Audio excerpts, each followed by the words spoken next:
आज का हमारा टॉपिक है गतिमान आवेश तथा चुंबकत्व। आज हम इस नए टॉपिक के बारे में पढ़ेंगे। इसके पहले हमें पता था कि चुंबकत्व जो होता है वो चुंबक के चारों ओर पाया जाता है। चुंबक जो होता है वो लोहे की वस्तुओं को अपनी ओर आकर्षित करता है। इस गुण को चुंबकत्व कहते हैं, या चुंबक चुंबकत्व के कारण लोहे की वस्तुओं को अपनी ओर आकर्षित करता है। ठीक है, तो 1820 में डच वैज्ञानिक ऑर्स्टेड ने बताया कि जिस प्रकार चुंबकत्व का गुण किसी चुंबक के चारों ओर पाया जाता है, उसी प्रकार चुंबकत्व का गुण धारावाही चालक के समीप भी पाया जाता है। हमारे पास चुंबकीय सुई होती है, कंपास होती है, जो चुंबक के पास रखे जाने पर विक्षेपित हो जाती है, डेविएट हो जाती है। उसी प्रयोग को उन्होंने धारावाही चालक के लिए सिद्ध किया और यह बताया कि चुंबकत्व का गुण जो होता है वो चुंबक के साथ साथ धारावाही चालक के निकट भी पाया जाता है। इसके लिए उन्होंने क्या किया, एक चालक तार AB लिया। इस चालक तार AB को एक बैटरी और एक स्विच K से जोड़ दिया। यहां पर हमने एक चालक तार AB लिया है जिसे एक बैटरी और एक स्विच से जोड़ दिया गया। ठीक, तो प्रारंभ में जब स्विच ऑन नहीं है, यहां पर देखिए यहां पर कनेक्शन कट है, तो जब स्विच ऑन नहीं है उस स्थिति में चुंबकीय सुई उत्तर और दक्षिण दिशा में स्थिर है।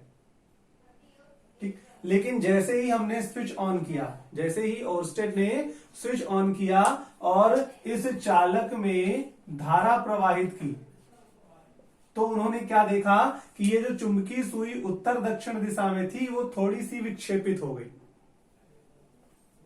ठीक, और उसके बाद जब उन्होंने इस धारा का मान बढ़ाया तो इस चुंबकीय सुई का विक्षेप और अधिक बढ़ गया।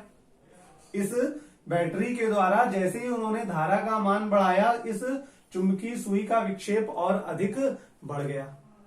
उसके बाद उन्होंने क्या किया, इस तार में, इस चालक तार में धारा की दिशा को पलट दिया। तो धारा की दिशा को पलटने पर क्या हुआ कि ये जो चुंबकीय सुई है वो दूसरी दिशा में विक्षेपित हो गई।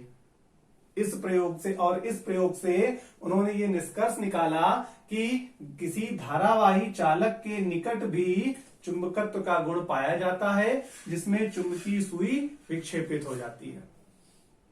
एक बार फिर से सुनिए कि 1820 में डच वैज्ञानिक ऑर्स्टेड ने बताया कि जिस प्रकार चुंबकत्व का गुण चुंबक के चारों ओर पाया जाता है, उसी प्रकार चुंबकत्व का गुण धारावाही चालक में भी पाया जाता है। इसके लिए उन्होंने एक प्रयोग करके इस कथन की पुष्टि की और उन्होंने प्रयोग में एक चालक तार लिया जिसे एक बैटरी और एक स्विच से जोड़ दिया और इसके समीप एक चुंबकीय सुई रखी। पहला पॉइंट, पहली कंडीशन कि जब उन्होंने स्विच को बंद रखा यानी कनेक्शन को कट किया, उस स्थिति में चुंबकीय सुई में कोई विक्षेप नहीं हुआ। चुंबकीय सुई उत्तर दक्षिण की दिशा में ही बनी रही, उसमें कोई भी विक्षेप नहीं हुआ। लेकिन जैसे ही उन्होंने स्विच ऑन किया यानी कनेक्शन जोड़ दिया, वैसे ही चुंबकीय सुई क्या हो गई, विक्षेपित हो गई। और चुंबकीय सुई सदैव चुंबकीय क्षेत्र में विक्षेपित होती है। तो इससे उन्होंने निष्कर्ष निकाला कि जैसे ही इस चालक में धारा प्रवाहित की गई, वैसे ही इस चुंबकीय सुई में विक्षेप हो गया, यानी धारावाही चालक के समीप चुंबकीय क्षेत्र होता है या चुंबकत्व का गुण उत्पन्न होता है। उसके बाद उन्होंने क्या किया, इस तार में धारा का मान बढ़ा दिया। धारा का मान बढ़ाया तो इस चुंबकीय सुई का विक्षेप और बढ़ गया। पहले देखिए, पहले ये यहां से यहां तक विक्षेप हुई थी, धारा का मान बढ़ाने पर वो यहां से घूमकर यहां आ गई। और चौथा पॉइंट उन्होंने क्या दिया कि जैसे ही हम धारा की दिशा को बदल देते हैं, इस चुंबकीय सुई का विक्षेप भी बदल जाता है। तो इन्होंने 4 निष्कर्ष निकाले। पहला निष्कर्ष निकाला कि धारावाही चालक में धारा प्रवाहित करने पर चुंबकत्व का गुण आता है। चुंबकत्व का गुण उत्पन्न होता है।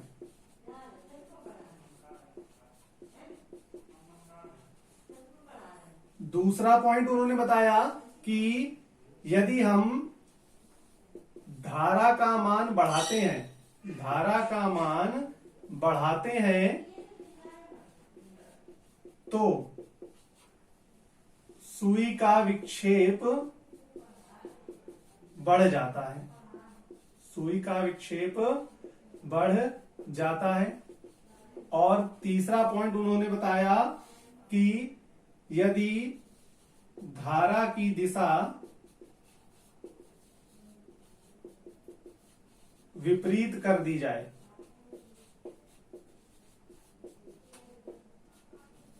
तो